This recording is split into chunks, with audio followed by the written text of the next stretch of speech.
Olá, seja bem-vindo, seja bem-vinda. Eu sou Mariana Xavier e esse é o programa OAB Nacional. A partir de agora, você é o nosso convidado. Então fique com a gente, já estamos no ar.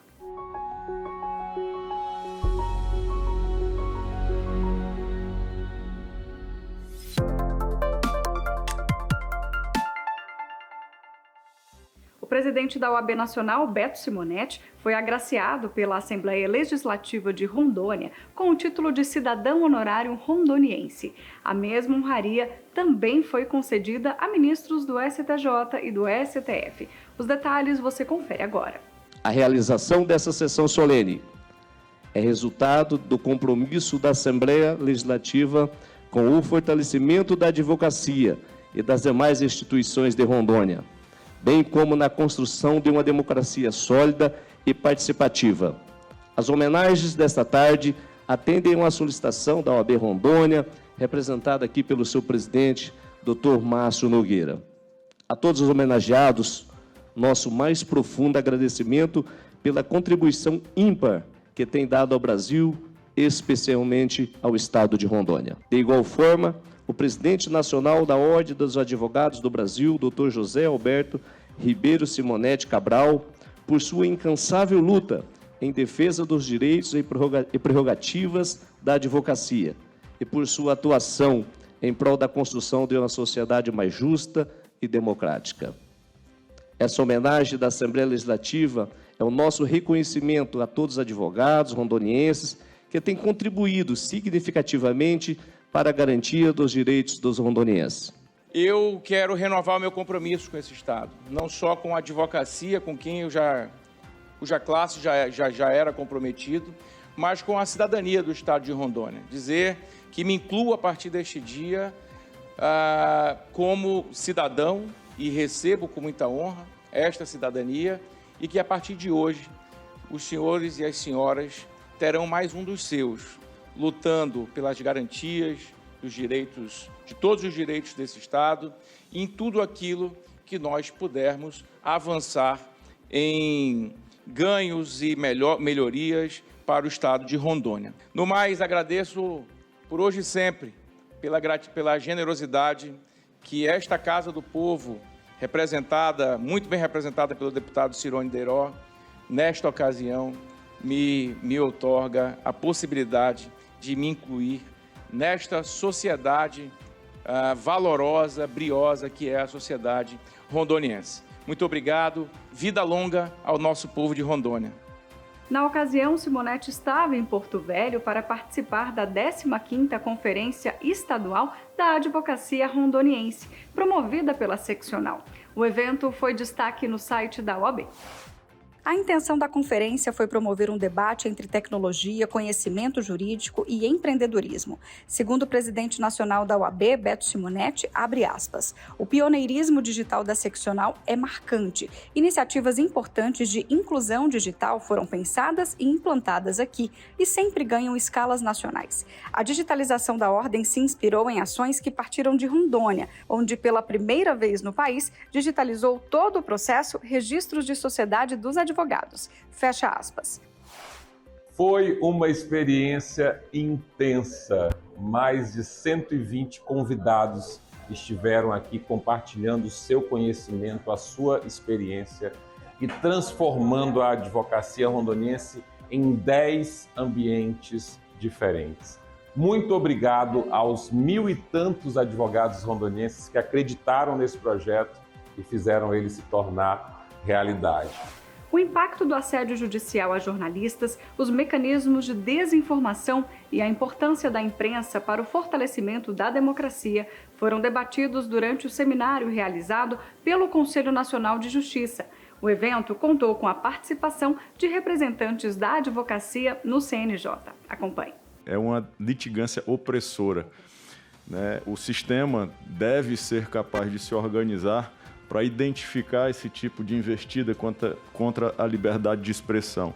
E o que se propõe ali é que se dê o norte na forma de uma interpretação conforme, mas isso não dispensa que os sistemas de processo judicial eletrônico identifiquem, né, essas variações, esses desvios do padrão de atuação ética e responsável, né, de acesso ao judiciário, para que também não passemos a defender, como discutimos há um tempo atrás, ou se tenta fazer quando se enfrenta a questão da litigância predatória efetivamente volumosa e numérica, como as demandas consumeristas, previdenciárias, com propostas de barreiras de acesso ao Poder Judiciário. São dois valores muito caros que devem ser ponderados no caso.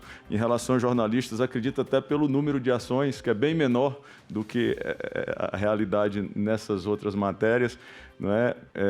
Acredito que com o bom aproveitamento de normativos que já temos aqui relativos, em especial à demanda opressora contra jornalistas, através da Recomendação 127 de 2022, que vem sendo utilizada de uma forma, no nosso entender, um pouco equivocada, para que o judiciário também enfrente problemas em outras frentes. Eu acho que as coisas não se confundem, são conceitos e realidades distintas, né? Mas que, a partir daí, com aquela estrutura criada pelas resoluções 349, que trata da inteligência judiciária, e 350, que fala de cooperação, porque os mecanismos legais já existem, inclusive o artigo 142 do CPC, Júlio, ele é uma proposta, é um conceito e uma determinação legal para que o magistrado e o Poder Judiciário não deixem que se aproveitem dos processos judiciais para fins ilícitos. Tão natural quanto envelhecer é ter respeito pela pessoa idosa. Pensando nisso, neste mês, nós celebramos o Dia Internacional do Idoso, momento de mobilizar toda a população sobre a importância da luta em prol da proteção, do respeito, do bem-estar e da dignidade das pessoas idosas. A OAB Nacional apoia essa causa. De fato, é uma data muito importante, né, para todos e todos, tendo em vista que, para além do Dia Nacional do Envelhecimento, nós celebramos também o Dia Internacional. É uma data que mundialmente, em que se discute, na realidade, a perspectiva do envelhecimento e as alternativas que podem ser tomadas por países de todo o mundo, e aqui em especial aqui no Brasil, por todos os estados, para tornar esses direitos mais efetivos do segmento. E nesse 1º de outubro, em especial, nós temos os 20 anos do próprio Estatuto da Pessoa Idosa. Então é momento em que a gente celebra de fato avanços, e aí a gente pode citar aí a organização por meio de conselhos de direitos, né? Muitos dos conselhos estaduais e municipais dos direitos da pessoa idosa são posteriores ao próprio Estatuto, a criação dos fundos, que era uma política pública inexistente até então, e aí com o advento da Lei 12.213 de 2010, nós passamos a ter o Fundo Nacional e, por conseguinte, deu gênese a fundos municipais e fundos estaduais, que acaba possibilitando o aprimoramento dessas políticas públicas, bem como alguns direitos ficaram melhor estruturados, como as próprias prioridades no atendimento da pessoa idosa, quando se socorre, por exemplo, da saúde e de outras políticas, o sistema de gratuidade no transporte.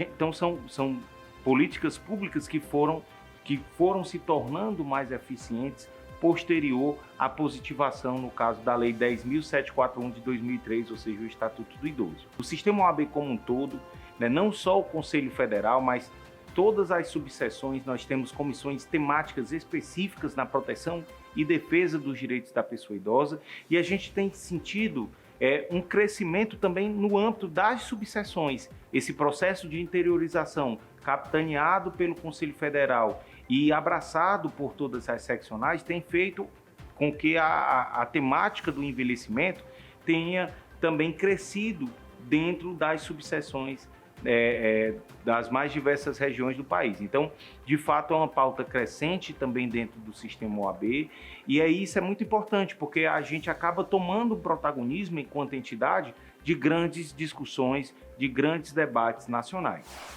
Em busca de um debate atual sobre o impacto socioambiental das crescentes tragédias naturais no Brasil e no mundo, a 24ª Conferência Nacional da Advocacia Brasileira vai ganhar um painel sobre a defesa da Amazônia e mudanças climáticas. O painel vai abordar ainda o Fundo Amazônia, o caso Brumadinho, a litigância climática, fiscalização e agronegócio, além de, claro, outros temas.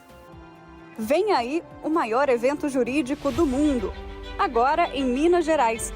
Berço de lutas pela liberdade, terra de história, cultura rica e povo acolhedor. E o terceiro maior contingente de advogadas e advogados do país. OAB apresenta a 24ª Conferência Nacional da Advocacia Brasileira, de 27 a 29 de novembro de 2023, no Expo Minas, em Belo Horizonte. Uma grande celebração da advocacia, do direito e justiça, com palestras, painéis, debates e muito mais. Mudando de assunto, a OAB Nacional vê com preocupação o julgamento do Supremo Tribunal Federal, que, ao declarar a inconstitucionalidade do artigo 144 do Código de Processo Civil, dá margens ao entendimento que teria sido derrubada a regra que impede juízes de julgarem causas em que os próprios parentes são advogados. Os detalhes você confere agora na entrevista do Procurador-Geral da Ordem, Ulisses Rabaneda. Quanto a esse tema, inicialmente é preciso fazer um destaque.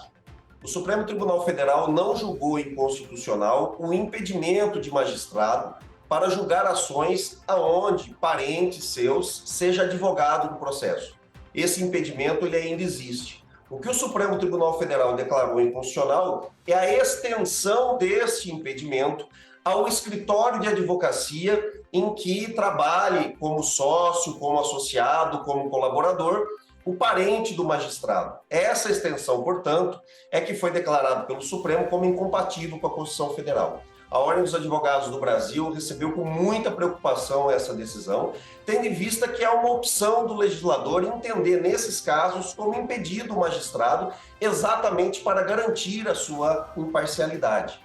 O magistrado, a partir do instante que ele tem um parente, que ele tem alguém próximo, trabalhando num escritório de advocacia, e esse escritório de advocacia ele está atuando em juízo, evidente que aquele magistrado, a nosso sentir, e essa foi uma opção do legislador, deva sim ser reconhecido como impedido. A Suprema Corte decidiu de forma contrária, ou seja, derrubou esta hipótese, o que a Ordem dos Advogados do Brasil, o Conselho Federal da OAB, entendeu como inadequada, com todo o devido respeito à nossa Suprema Corte. Entendemos que é uma opção legítima do legislador, não havendo nenhuma incompatibilidade com a Constituição Federal. De modo que, através dessa manifestação do Conselho Federal da OAB, nós criamos grupos para análise, para estudo, para se vislumbrar aí a viabilidade de se insurgir contra essa decisão, de algum modo, através de recursos previstos em lei na própria Suprema Corte.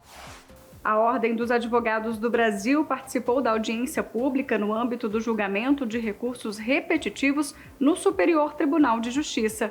A litigância predatória e o poder geral de cautela do magistrado foram temas do evento. O lado do Conselho Federal da OAB é pela garantia fundamental de que o jogo exista dentro do processo civil, sem nenhum tapetão que impeça o exercício da jurisdição pelo brasileiro. A definição, sem nenhuma paixão, com perdão aos pesquisadores vinculados ou não a algumas entidades que falaram aqui fala um advogado que veio aqui pelos próprios recursos, pediu para o Conselho Federal para representá-lo e aqui foi atendido. O fato objetivo, eminente ministro, é que a definição de predador ela é um empréstimo tomado da figura da cadeia alimentar, é uma figura conhecida de todos da biologia e que tem na chamada distribuição trófica a energia no topo e uma base apertada pelas fases intermediárias. E ainda os decompositores, que eu poderia aqui nominar como é que sai essa salsicha chamada litigância predatória. O ponto objetivo é que eu nunca vi o predador ser a presa, muito menos a presa ser o predador. E, de fato, Vitor Nunes Leal estava certo no vaticínio de que o Brasil é uma república cartorial, em que o problema, ministro, não é resolvido e criam-se discursos burocráticos para fugir da solução do problema. Carlos Cóssio também falou isso. O ponto objetivo, Vossa Excelência é um magistrado experimentado e está preocupado com esse tema, mas preocupe-se com a definição de litigante predador.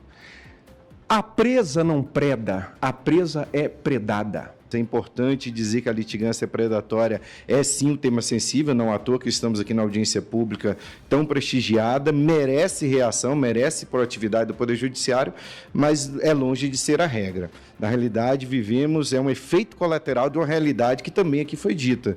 Nós temos os números do Conselho Nacional de Justiça deixam bem claro, grande parte dos 80 milhões de processos em trâmite no Brasil tem vinculação com o sistema tributário e o sistema previdenciário brasileiro. O INSS é o maior demandado do país. Os maiores 4 demandantes do país têm a ver com matéria tributária. E muitas vezes, por opção do próprio poder público em resolver essas situações no âmbito administrativo. Do contrário, através de notas técnicas, de normativas internas, simplesmente desconsideram precedentes do Poder Judiciário, empurrando o cidadão brasileiro para o Poder Judiciário. Nós temos ainda o problema do sistema de saúde brasileiro, que dispensa apresentações e que também levam o cidadão ao Poder Judiciário. Nós temos um sistema financeiro extremamente proativo na apresentação de seus serviços, de seus produtos e na captação de clientes. Nós temos serviços essenciais e estratégicos ainda claudicantes na qualidade, também aqui foi muito descrito. Então, nós temos uma situação que, infelizmente, leva o cidadão brasileiro ao Poder Judiciário. E essa situação, logicamente, traz o efeito colateral da litigância predatória. Então, tem que ser considerado, sim, como uma atividade sensível e à margem da legislação, mas uma exceção à regra. Agora nós vamos para um breve intervalo e voltamos na sequência com mais OAB Nacional. É rapidinho, não saia daí.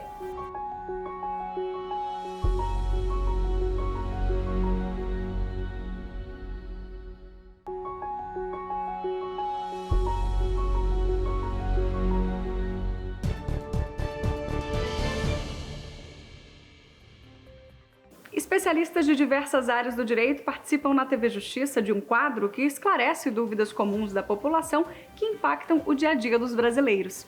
Desta vez, o convidado foi o membro honorário da OAB Nacional, César Brito. Na ocasião, ele tratou da importância do direito de reunião. Vamos ver. Porque a Constituição brasileira cuida do direito de reunião como direito fundamental, escrevendo no artigo 5º, inciso 16. Porque a Constituição diz que o direito de reunião só pode ser suspenso pelo Congresso Nacional quando o Brasil está em estado de sítio. Porque reunir faz parte das nossas vidas.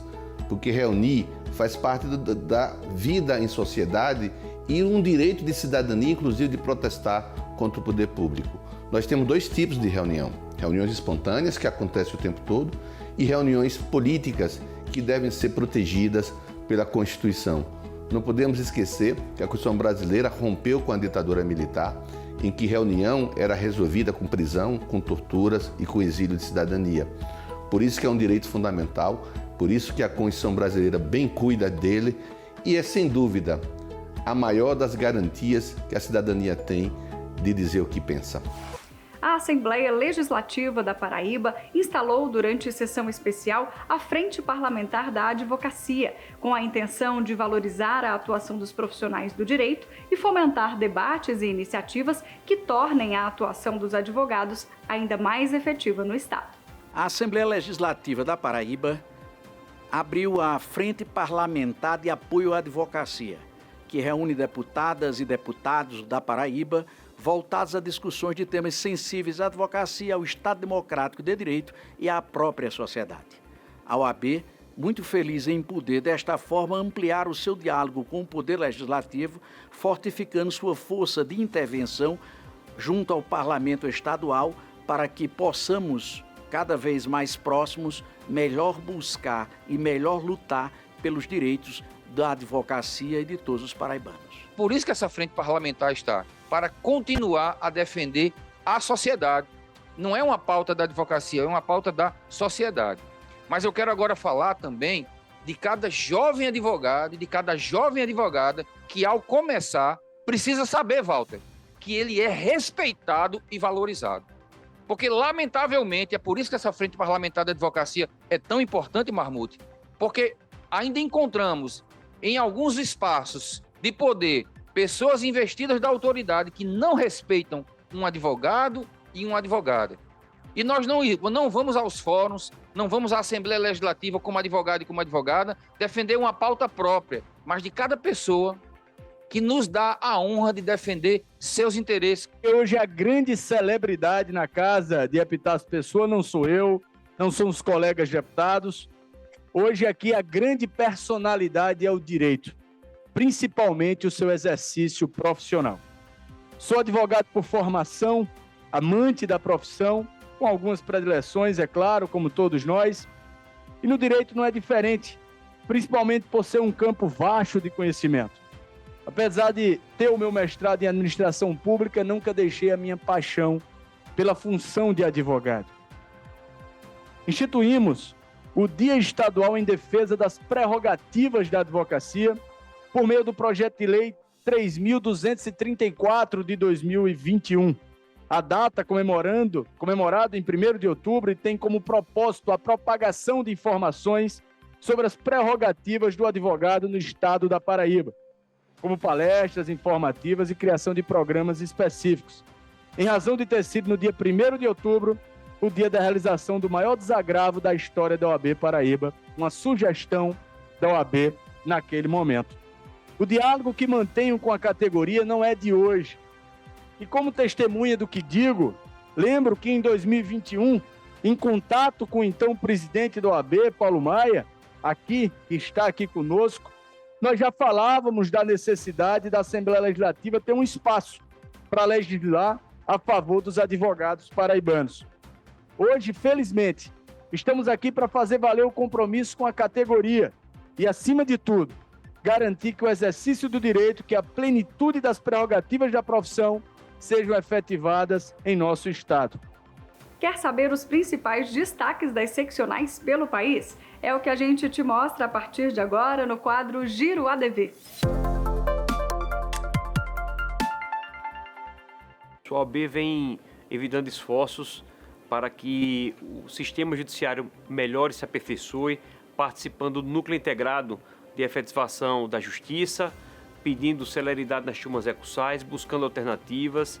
Recentemente também em defesa das prerrogativas conseguimos um precedente importantíssimo no mandado de segurança que atuamos como amigos Cury, que anulou a imposição de multa a colegas advogados no exercício do Tribunal do Júri do Chá de Alagoas. Durante muito tempo, a parte alta de Maceió, que tem muitos escritórios de advocacia, ficou sem qualquer tipo de estrutura de apoio.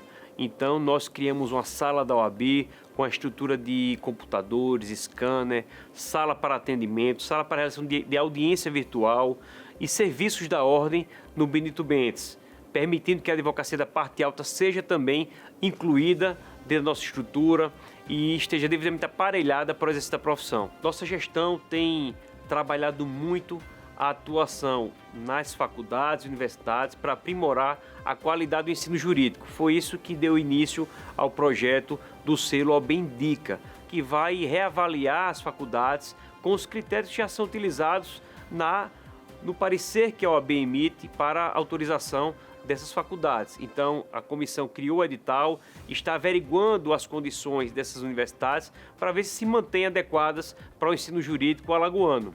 Além disso, estamos também fazendo projetos para integrar melhor os estudantes, acolhendo eles desde a graduação com o programa Passe Livre e também através do programa OAB nas escolas, em que levamos cidadania e educação para as crianças de escolas públicas por meio das nossas comissões. A OAB do Pará inaugurou a Sala Esperança Garcia, espaço de acolhimento para as advogadas e todas as mulheres da sociedade civil vítimas de violação de prerrogativas ou de qualquer tipo de violência. O espaço servirá ainda para promover reuniões com o intuito de desenvolver projetos e efetuar atendimentos específicos para mulheres e advogadas. A Sala Esperança Garcia foi um grande avanço em prol da sociedade, em especial em prol das mulheres advogadas. Foi um trabalho em conjunto feito pela seccional, pela Casa de Assistência e pela Comissão da Mulher Advogada e pela Coordenadoria de Defesa das Prerrogativas da Mulher Advogada. Esse atendimento multidisciplinar é necessário. Grande parte das vezes que as nossas colegas de profissão sofrem violação de prerrogativas, essa violação vem junto com o assédio e com outras situações que fazem com que a gente tenha um cuidado especial com a colega de profissão que passa por essa situação tão difícil. Então, a Caixa está lá, com esse espaço que visa fazer com que esse atendimento seja um atendimento diferenciado, cuidadoso e que a gente possa, no menor espaço de tempo possível, dar todas as condições para que todas as providências sejam tomadas em prol da mulher advogada da maneira mais rápida possível. Por isso, esse espaço muito importante para todos nós, que nós temos o objetivo cada vez mais de aumentar e de fazer com que a estrutura seja cada vez maior. Mudando de assunto, a Escola Superior da Advocacia Nacional promoveu em uma live o debate voltado ao empreendedorismo na advocacia e à revolução digital. O convidado desta vez é o advogado, mestre em Direito e em Economia, Pedro Barreto.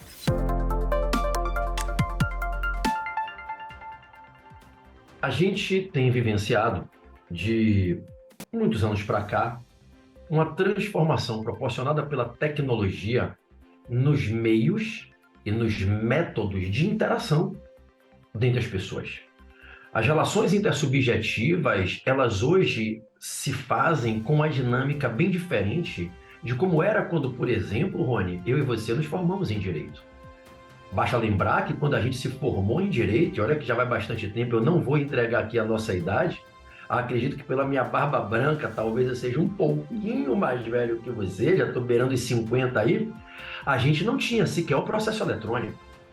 A gente não tinha a velocidade da comunicação que hoje se faz através de portais e mecanismos que promovem a circulação da informação como a gente tem hoje. Se a gente fosse falar 20 anos atrás, eu vou falar já neste século, de blockchain, de smart contracts, talvez as pessoas olhassem para a gente e dissessem, do que você está falando? A revolução digital não é a revolução proporcionada no direito, na advocacia. Ela é proporcionada para a humanidade interagir de maneira diferente nas suas relações. Isso impacta toda e qualquer relação, pessoal e profissional, inclusive a dos advogados, seja com os seus clientes, seja com o judiciário, seja com os seus pares. A revolução digital é um fenômeno que possibilita ao ser humano acessar mecanismos, ferramentas que impulsionam novas dinâmicas de relacionamento.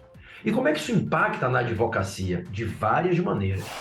Especialistas participaram de um encontro virtual promovido pela OAB Nacional para avaliar os reflexos da reforma tributária na área marítima e portuária. O evento foi aberto ao público. Para nós, no direito marítimo e portuário, esse tema também é extremamente relevante, não só por conta dos benefícios fiscais, porque nós atuamos muito no nosso setor com benefícios fiscais, um que muito se fala é o Repetro, né, o reporto, a questão inclusive que estamos debatendo não necessariamente ligada à reforma tributária, mas que poderá ter um reflexo a questão do descomissionamento e reciclagem de embarcações. A gente trabalha muito com esse tema relacionado ao reporto, porque não há previsão legal, nem no decreto, então já há uma necessidade de ampliar isso, né, para que o descomissionamento e a reciclagem façam parte do reporto, e agora a gente está falando aí em benefícios, em possibilidade de redução, minimização de benefícios fiscais, e sem sombra de dúvidas, isso também trará uma consequência para o mundo jurídico marítimo e portuário. A questão também do deslocamento, da cobrança do tributo, do imposto para o local de destino, isso vai trazer repercussão no que concerne aos contratos marítimos, ao local da prestação de serviço, ao local de destinação do bem. Outro tema sensível que se fala relacionado ao marítimo e portuário, na possibilidade de sobreposição tributária pelo risco de sobreposição em temas sensíveis como a saúde, o meio ambiente. Como existirá isso? Será que existirá uma sobreposição de normas?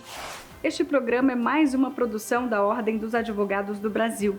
Aqui você fica por dentro de todas as informações da advocacia e do judiciário, além de acompanhar entrevistas especiais, matérias exclusivas e muito mais. Não deixe de seguir também as nossas redes sociais e conferir as principais notícias no site da OAB Nacional. Eu sou Mariana Xavier e agradeço pela sua companhia. Eu te espero na próxima semana. Até lá!